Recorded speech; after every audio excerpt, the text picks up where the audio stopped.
Hi everyone, happy Monday morning, Moon Tribe. We're going to get started here with our Monday Facebook Live class. You might want to follow along with your Jyotish chart, so grab that. Just a reminder that I have a couple spots left in my Jyotish immersion coming up on the 27th, and if you want a sneak peek of that class, there is a teaser in my blog, and we had a really fun new moon class on Saturday, and I went through some of the pieces that we'll be talking about in the Jyotish immersion, and we're going to go really in depth in that 3-hour period. So if you want a taste of that, you can check out my new moon class. The replay is now up on my blog. And please join us for the immersion. It's going to be a very powerful, in-depth experience to help you identify trauma points and where your sensitivity is, as well as how that links to your Dharma, to your life path and your purpose. So I'll send a link out about that. If you're on my newsletter list, you'll get more details. And I'll post a link above this video when we're done today. Today we're going to talk about the new moon, which is coming up tomorrow. And we are also going to take a look at the moon transits and the transits for the week ahead. And you can ask your questions and follow along with your Jyotish chart. And I also have my trusty plant wisdom oracle deck here, and we'll pick a theme for this week from this deck. This is one of my favorites. Okay, so grab your Jyotish chart if you don't have that already, and let's dive in. So Monday, we're already at, the moon is already at about full capacity. Moon will shift into the 15th Tithi, which is Amavasya. In Sanskrit, this is the empty, the new moon. And the new moon is arriving on Tuesday in sidereal Capricorn. So that's happening. New moon is exactly, I'm getting your time for you.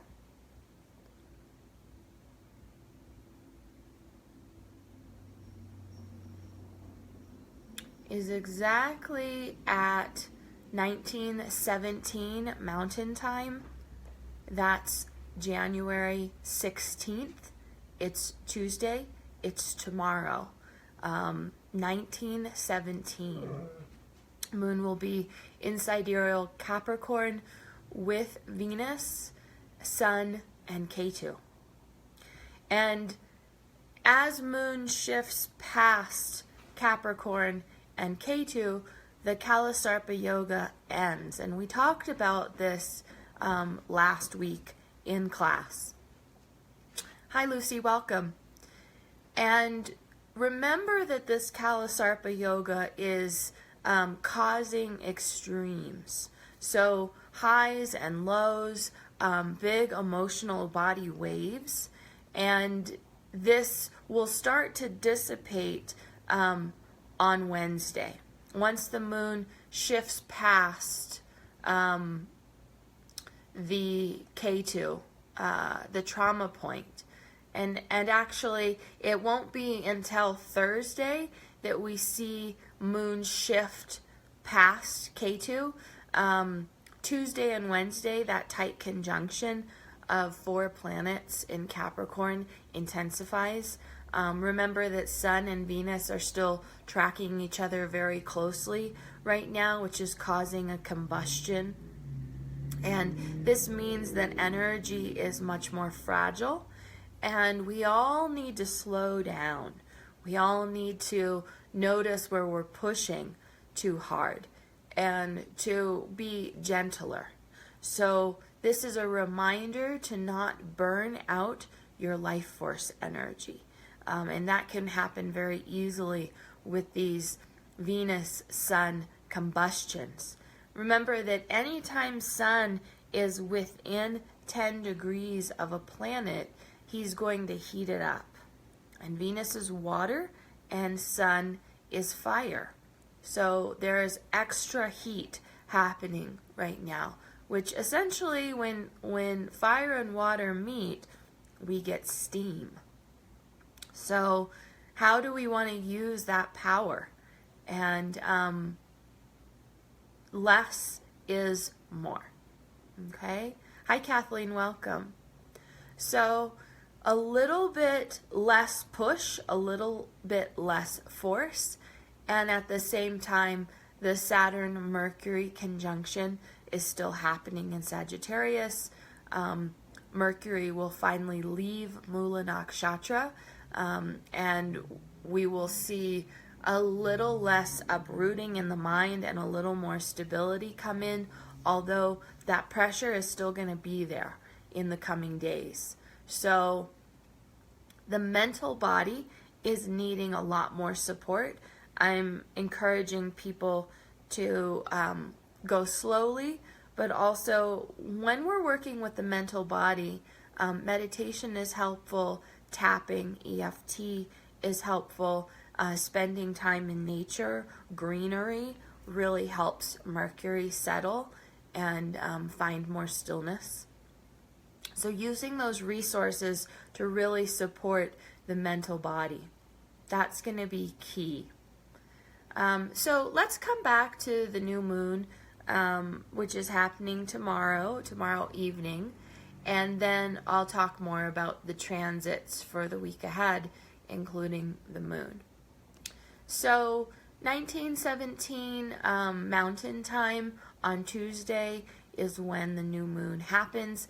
New moon will be in sidereal Capricorn in the constellation Uttara-Ashada, which is currently where the sun is.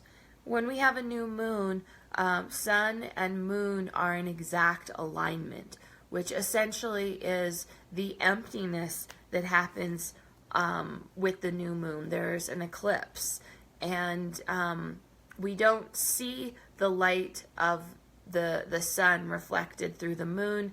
It's completely empty. As opposed to a full moon, when sun and moon are looking directly at each other, 7 houses away, and the moon is illuminated by the light of the sun. So the light quality is very high, it's very full.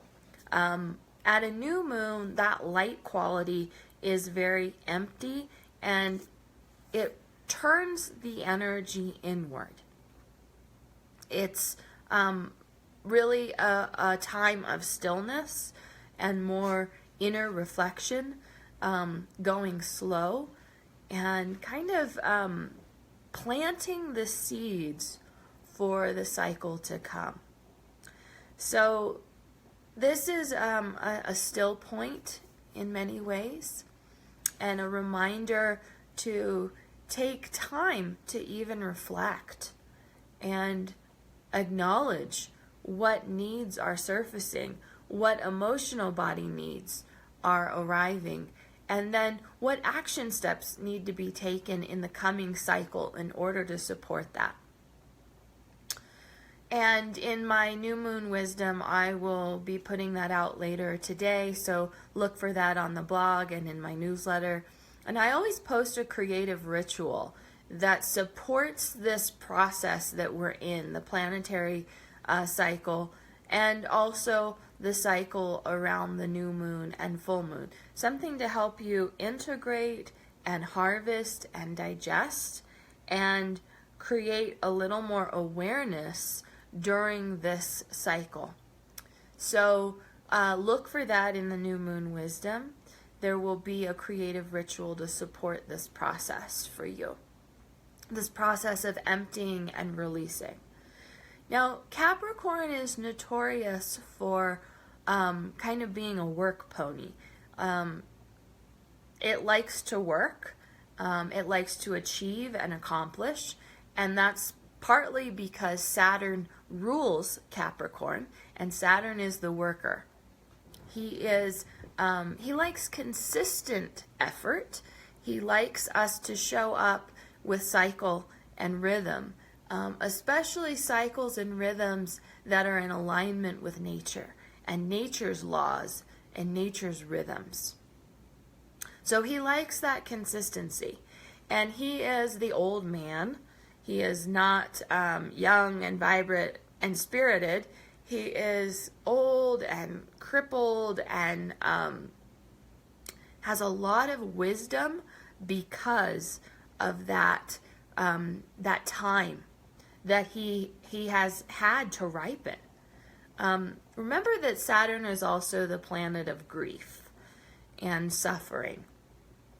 And that's part of the ripening process.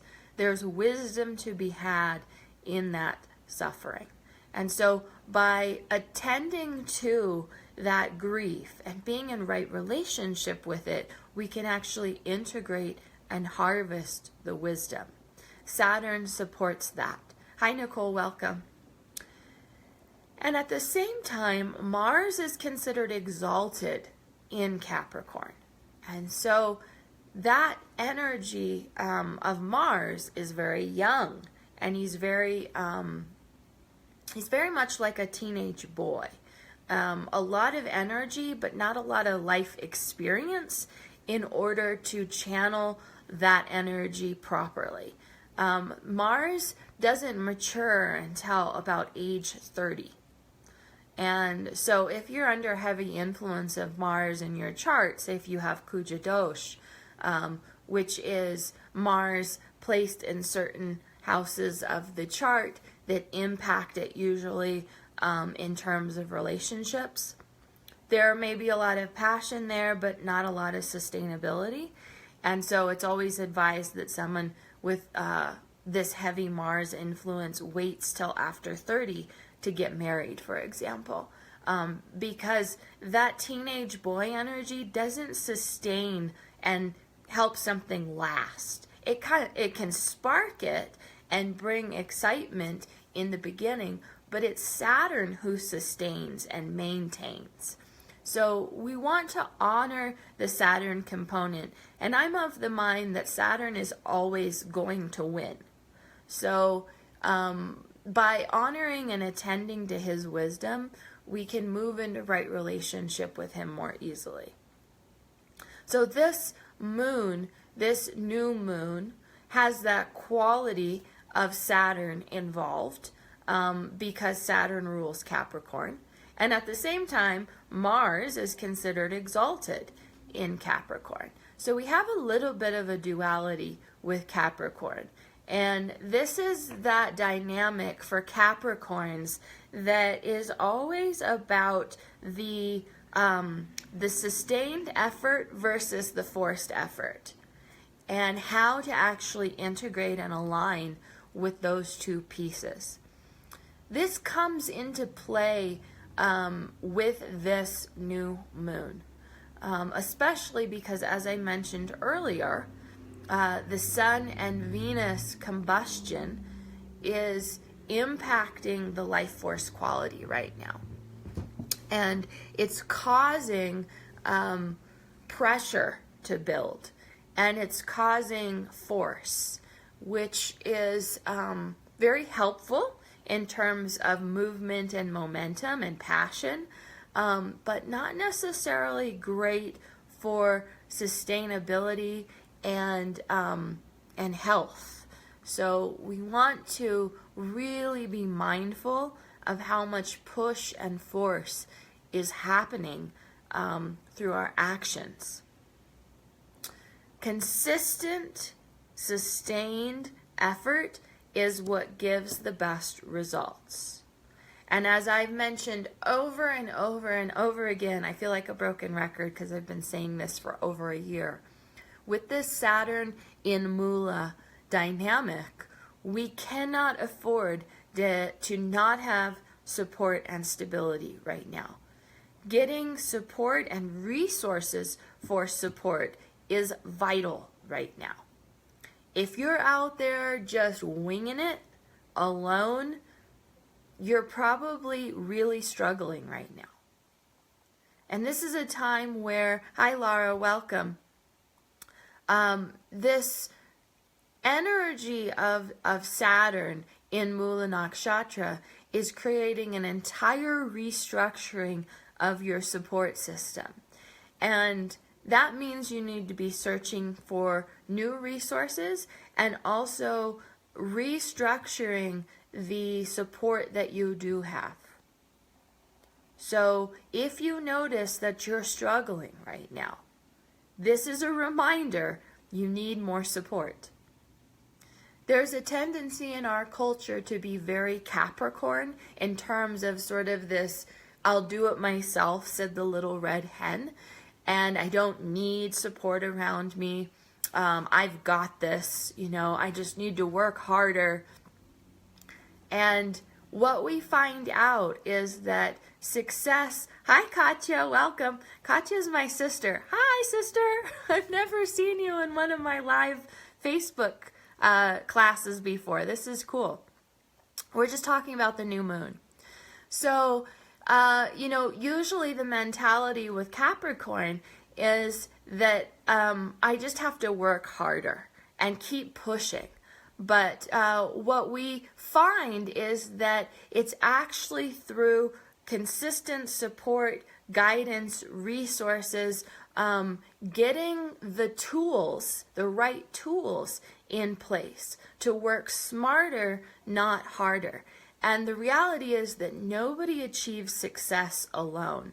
So this is your reminder that you need a tribe with you, walking with you. You need team support. This is how we make the ride, the path, smoother. It doesn't have to be so hard. So if there's one metaphor for this new moon and the cycle to come as we start gaining momentum, once the moon starts waxing, that energy intensifies. There's more momentum and there's more possibility to overwork and overdo. So the metaphor, hi Ruchi, welcome. The metaphor here is to work smarter, not harder, and to get your team in place, to get the resources and support you need. Hi Jean, welcome. And to not go alone. Really ground into your wisdom. Gather the wisdom that you need in order to succeed and to not go alone. There's a tendency to overwork and overpush in this cycle ahead. For some, this is going to be really challenging for the physical body, particularly physical and spiritual bodies. And so this cycle is an important reminder to slow down and be gentle with your body. It's also a cycle of great healing. There's a possibility here for great healing. Sun, Venus, Moon, and Ketu at the time of the new moon all collide in the 6th house in the new moon chart. And this is the house of healer and healing. And it's also the house of conflict. So the question you should be asking yourself in this push, this drive to succeed is, what am I really fighting here? What is this story, this need to succeed and achieve these goals? What is really the need here? And if you can find the root of the need so that you're not unconsciously moving towards your goals, then you'll have a better chance of succeeding. And if you can find that gentle, sustained path. So what's the battle in terms of succeeding and achieving? What is this battle? What's the drive? What's the push? What's the force? And what's the underlying need here? Find consistent stability, support. This is the sustainable route, and that's what Saturn wants. So remember that Saturn is the expression of natural law, and that's why I say he always wins in the end.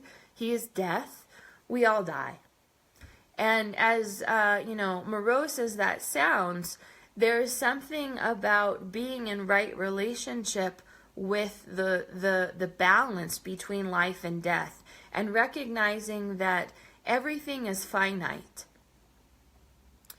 and how to continue to honor the cycles and the rhythms that are embedded in our existence. This is shadow and light. These are the polarities that exist in our being, in our entire existence. And Saturn's that reminder. He sustains and upholds the structure of our existence. So time, cycles, the new moon and the full moon, these structures are in place because of Saturn. So this is just a reminder for this coming cycle to really look at, am I in right relationship with the cycles and the rhythms? And where might I be imbalanced? Where might I be off? Where might I be resisting being in a more aligned relationship with cycles and rhythms, with receiving and releasing?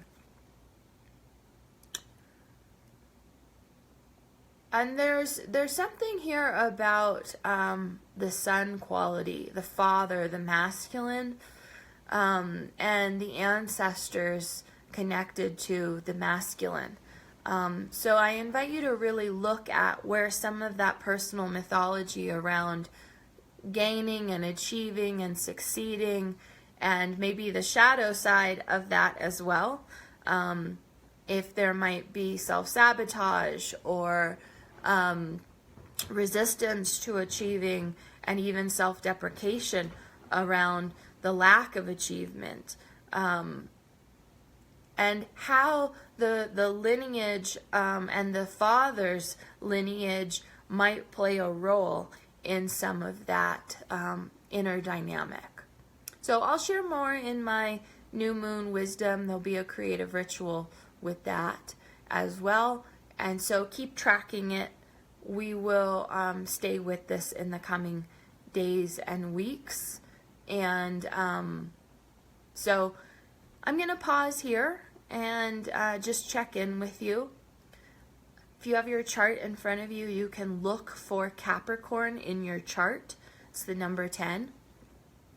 And just identify where this collision of Venus, Sun, Moon, and K2 is actually happening. Remember that K2 brings a release. Hi, Michelle, welcome. K2 brings a release. He's called the Moksha planet. I call him the trauma node because trauma is a release. It's usually a forced release, and on some level that becomes traumatic. And it's located in the physiology very specifically. So we know we're in a release process, and that's going to be taking place with this new moon. So just notice where this release is happening in your chart. Capricorn, 5th house, great, Nicole. So 5th house, solar plexus, upper gut, power center. It's also connected to the masculine and the father. So we know that that release is going to be taking place for you in the upper gut, in the center of power. So look for some restructuring there. I want to encourage you to be thinking in terms of, what am I letting go of? What am I releasing? And what am I inviting in for the cycle to come? Hi, Jorge, welcome. So what am I releasing in this part of my life and literally my body? And what am I inviting in?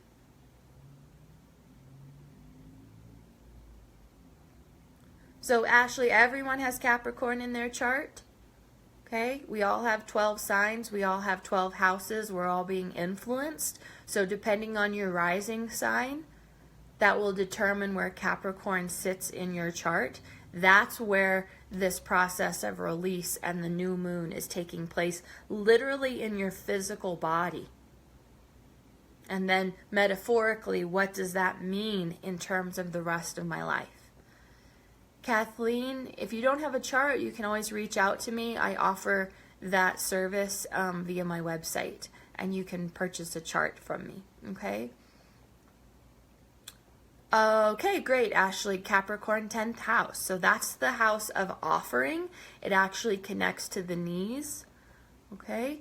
So this need for flexibility and support, that's a theme. And also the house of offering.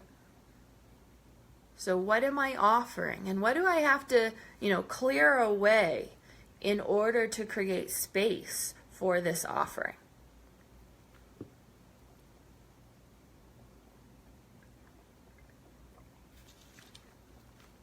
All right.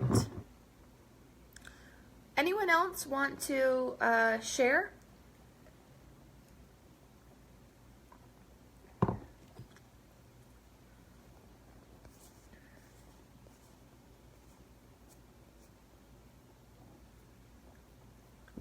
Hi, Melissa. Welcome. Hi, Amelia. Melissa, 6th house. So there's that theme of healer and healing. It's also the gut. Okay, so pay attention to digestion and supporting release in this coming cycle. I also want to invite you to really notice the conflicts and the battles that need to be released, and to also acknowledge sort of the dropping of arms. Where can I drop this battle? Where is that battle showing up? And where can I find more release, more peace, more gentleness? 11th house, Amelia, we're working with gains. 11th house is really about, I have to release something in order to create space for something else.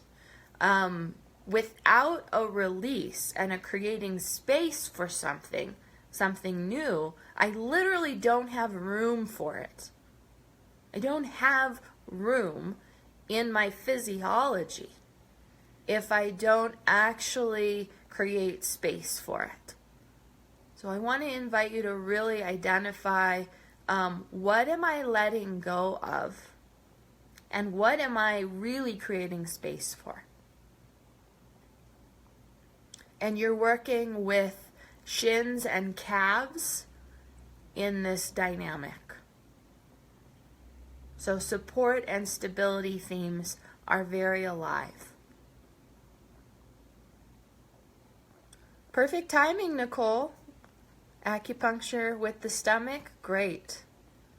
Supporting that release process. Good. And remember your tapping and also abdominal massage. For those of you working with 5th and 6th houses, that's going to be a good one.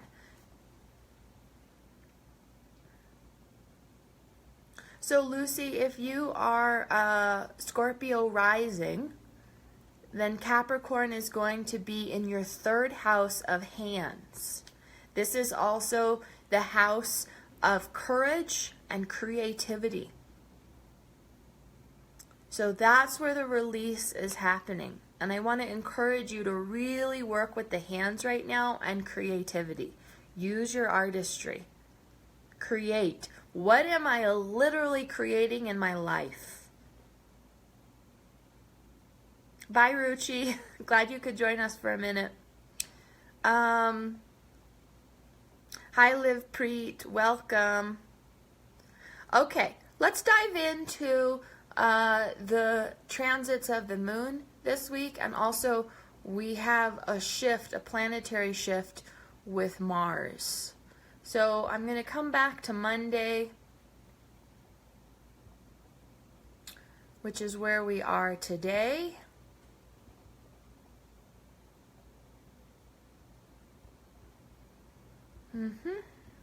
Okay, so at noon today, that's where we'll start. And moon is in Sagittarius. So this is how we start the week. Follow along with your chart. Moon is in the number 9. Look for that house in your chart. Moon is in the second nakshatra, the second pada of this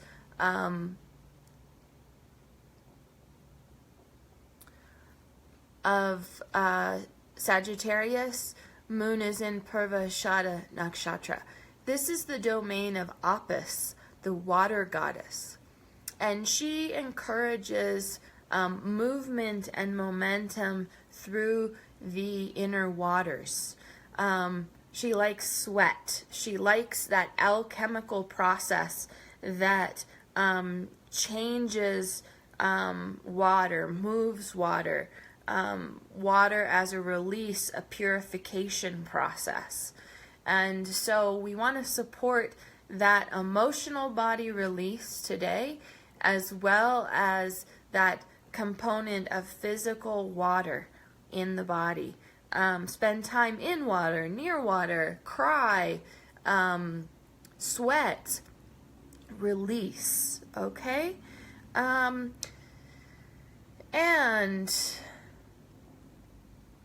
moon will continue through Sagittarius on Tuesday.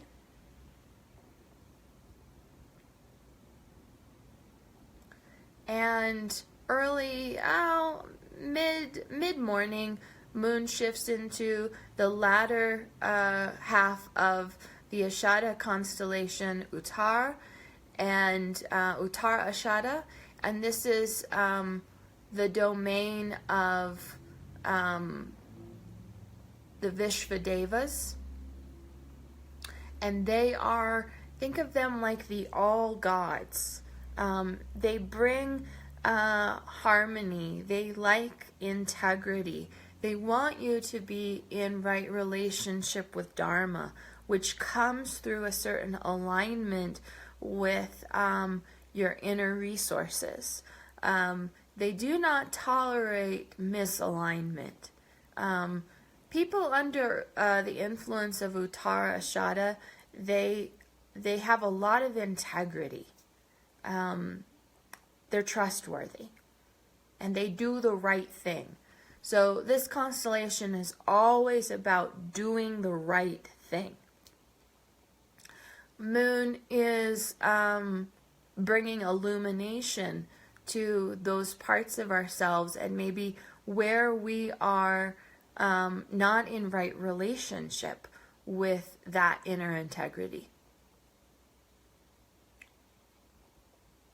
It's ruled by the sun, and so that's part of the dynamic here, is actually bringing the light to the soul.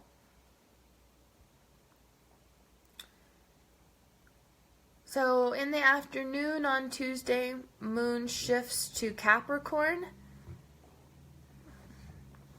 right before the new moon and joins Sun, Venus, and Ketu here. And I've talked about what to expect in the coming weeks based on this new moon. The new moon is in Uttar Ashada on Tuesday evening.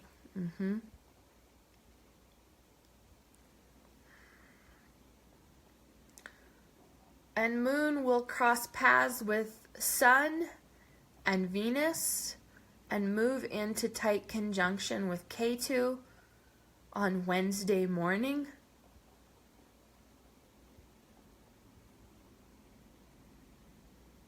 And shifts around noon into Shravana Nakshatra. which is where Ketu is right now. Now, Shravana is ruled by Vishnu. Vishnu is Lord of Dharma.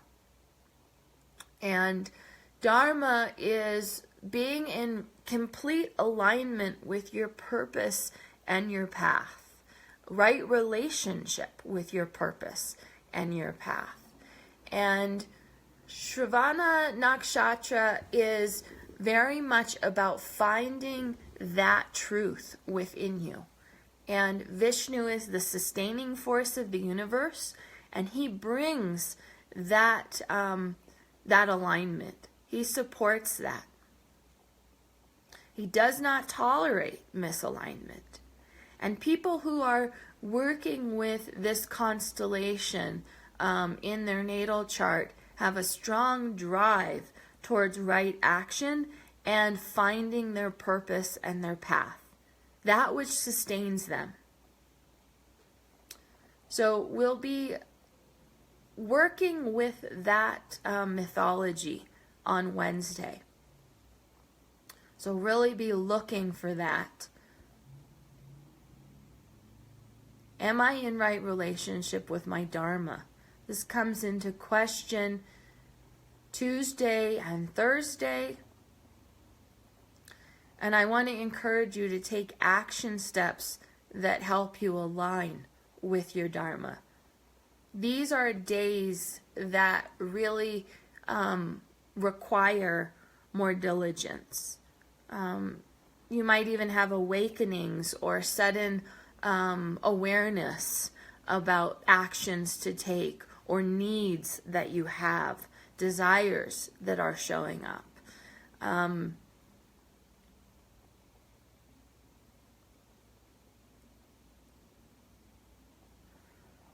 Okay. And remember, I'll post all of these moon transits in the Moon Tribe in our group so that you can follow along this week.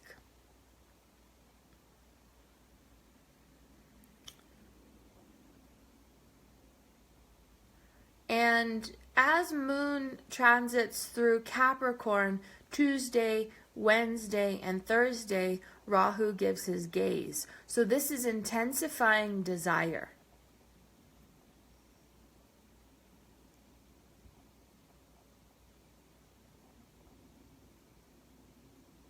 Moon shifts into the final constellation of Capricorn, which is Dhanishta.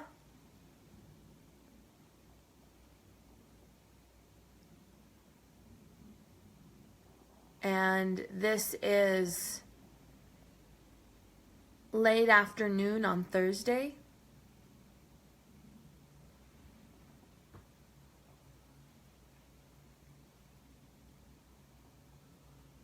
And this constellation is connected to Mars and the Vasudevas.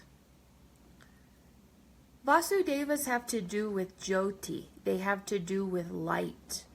They bring light. They like visibility. They like to be seen. They like to be acknowledged.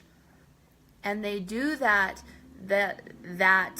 visibility. They get that visibility through the light, literally. Sharing the light. Bringing the light. Giving the light. Jyoti. So find ways to be seen and heard and acknowledged and recognized as Thursday and Friday arrive.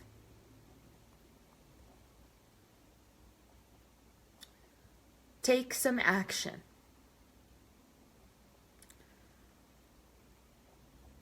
All right, so as we come up on Friday, Moon shifts into Capricorn.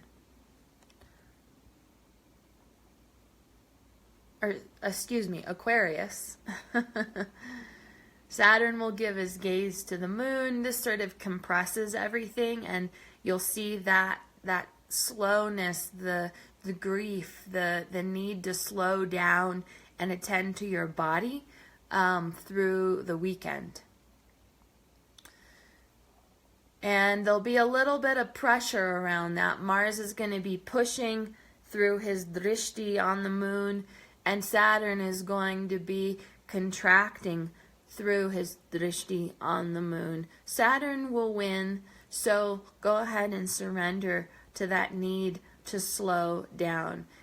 Saturn rules over Aquarius, and so there's a more of a Saturn quality here. There's also a sense of duality that shows up through the weekend. It's a time to integrate polarities. It's a time to integrate opposition and opposite forces.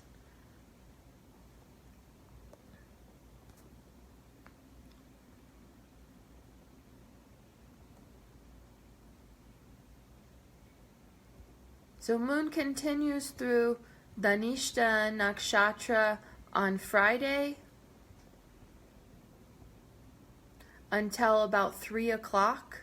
Remember that the timing that I give is mountain time zone, so you'll need to add plus minus, add or subtract based on your time zone. Moon shifts to Satabisha on Friday. When the moon enters this nakshatra, it's a reminder to really attend to the physical body. And that's because in this constellation, hi Danielle, welcome. When the moon is in this constellation and this portion of the sky, there's a lot of criticism and judgment that can show up, and at the same time, there's a lot more vulnerability in the physiology. It's a reminder to really be in right relationship with cycles and rhythms and health and routine. It's, hi Matt, welcome. I often think of Satabisha time as, make some khichdi, really align with Ayurvedic protocol, get rest, do what you know to do to take care of yourself, and don't push it. Varuna rules this constellation, and he has thousands of eyes all over his body. He sees everything. And as a result of seeing everything, he can be quite critical and judgmental, and he doesn't let you off the hook. So he's going to notice if you're imbalanced. He's going to notice if you're not in right relationship with nature and her cycles. At the same time, Satabisha can also bring great healing because of that wisdom that's there. So go slow, be gentle, don't push too hard. It'll be a night to stay inward rather than being wild and crazy. So, Satabisha continues. Hi Graham, welcome. Got a lot of people showing up today. This is great. I'm glad to see some new faces here today. So on Saturday, moon continues through Satabisha. So remember the suggestions that I've made through Saturday. And it's not until Saturday evening that moon will shift into Purva Bhadra. And this constellation is more about integrating and harmonizing opposing forces. Ajay Ekapada is who rules this constellation. Think of him like Lord of the Dance. Think of him like that quality of Shiva that has one foot up, ready to move, to step, to move forward, and one foot is grounded. And so this exemplifies that polarity, the movement forward and yet the grounding. It also represents the non-ordinary and the ordinary existence. And Ajayakapada helps us integrate and align with that duality. People with this constellation tend to have a foot in both worlds, so to speak. And they feel that kind of pull in multiple directions. So this is a reminder for integration and balance, and finding the bridge between opposing forces. So that's Saturday into Sunday. Moon is continuing to move through Aquarius into Sunday, and shifts into Pisces, the final sign of the zodiac, early afternoon.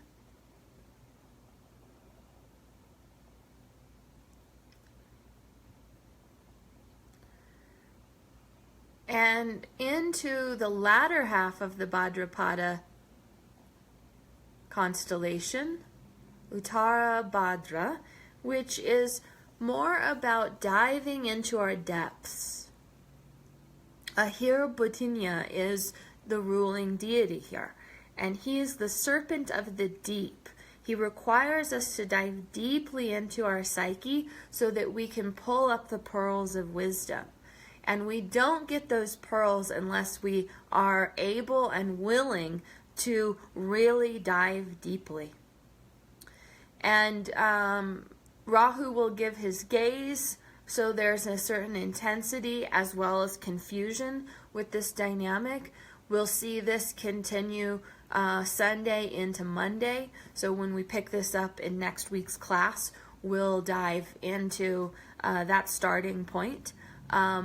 On Sunday, take time to dive into your depths, and especially Sunday evening. Give yourself pause, give yourself that check-in, take time to meditate, do your rituals and your practices that help you align and land. So that's the week at a glance. We also have a transit of Mars. Mars will shift into Scorpio this week, which is its own sign. Mars does quite well in Scorpio. That happens on Tuesday.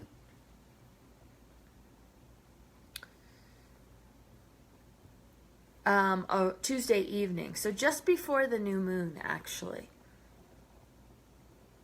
Rahu will give his gaze to Mars in this transit. Mars transits tend to be about 1.5 to 2 months in length. Let me give you a date here.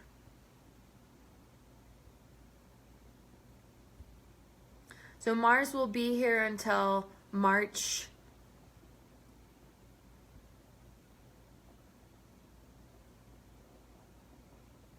7th. Okay, so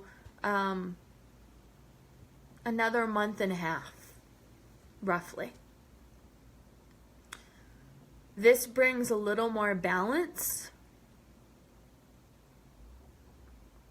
and it brings a little more willingness to dive into the depths. Mars is not a surface level sign.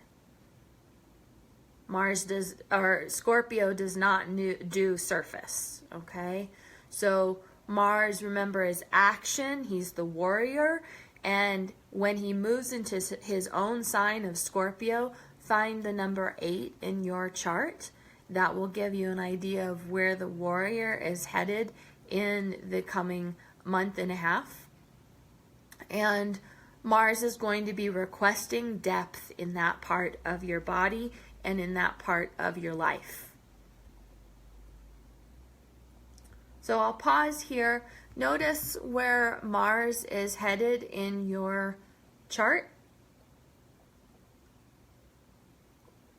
Where's Scorpio? And What themes is he bringing you?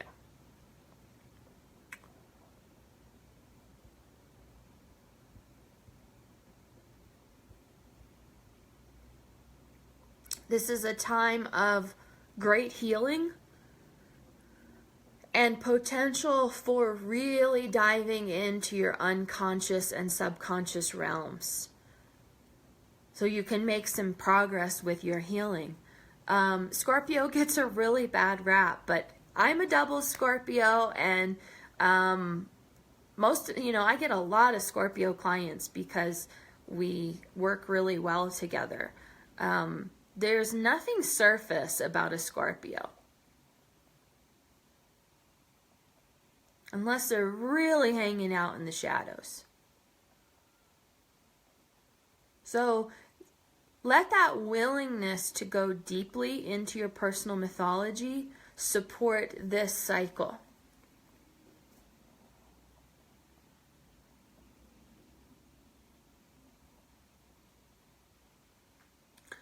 Third house, courage to dive deep into communication and courage. Absolutely, Nicole. And I want to encourage you to take that depth and that wisdom that you have into action and share that with others. Take that courage and that creativity and let it speak. Third house is the mirror of the ninth house of Dharma. So don't be afraid to go there. All right. You can type into the comment section below, and I'll follow up with those of you who want to do a little more harvesting with that. And let's pull a card from my plant medicine deck to set the theme and intention for the week ahead. These are plants from the Rocky Mountain, Alpine, Alaska regions. A lot of these plants grow locally and then also are specifically Alaskan. They like the alpine regions. So I usually do a blind pull. So the card that I pulled is Bog Rosemary. The key words are accommodate, belief, intuit, support, transcend, and trust. And the affirmation is, divine healing support is present in everyone I meet. I live in a safe universe. Accommodate, belief, intuit, support, transcend, and trust. Divine healing support is present in everyone I meet. I live in a safe universe. This is Bog Rosemary, the wisdom of this plant. It's a beautiful reminder. So who can be a resource for you? Everything is a mirror for our own inner wisdom. So what are the mirrors showing up in the days and weeks to come? Remember to join me for my Jyotish immersion, which is happening on the 27th. They still have a few spots left. If you want a taste of what we're going to be covering in that class, check out on my blog the new moon class that I just gave on Saturday. I gave you a teaser of what we're going to be covering in the immersion.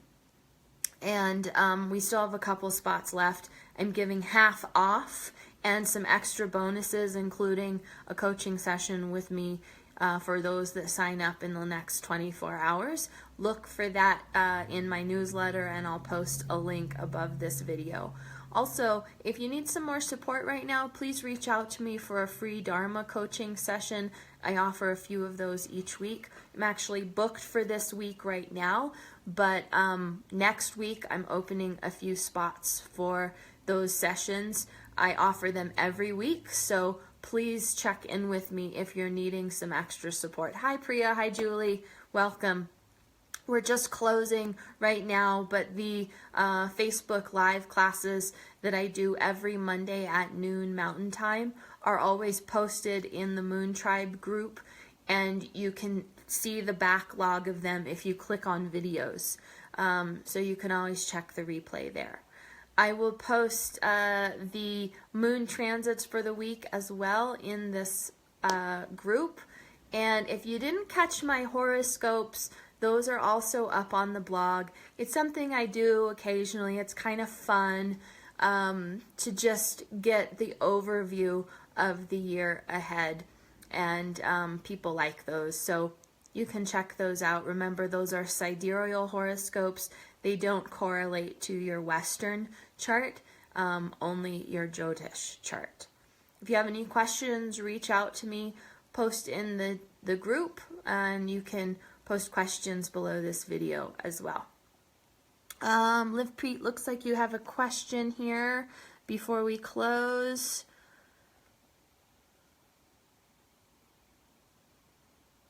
No, I'm glad you joined us, Liv Preet. You might want to check out the Jyotish immersion that I'm teaching. That might be a good one for you as well. There will be a link above this video. All right, everyone, thanks so much for joining me live today, and I'll see you next Monday. Bye.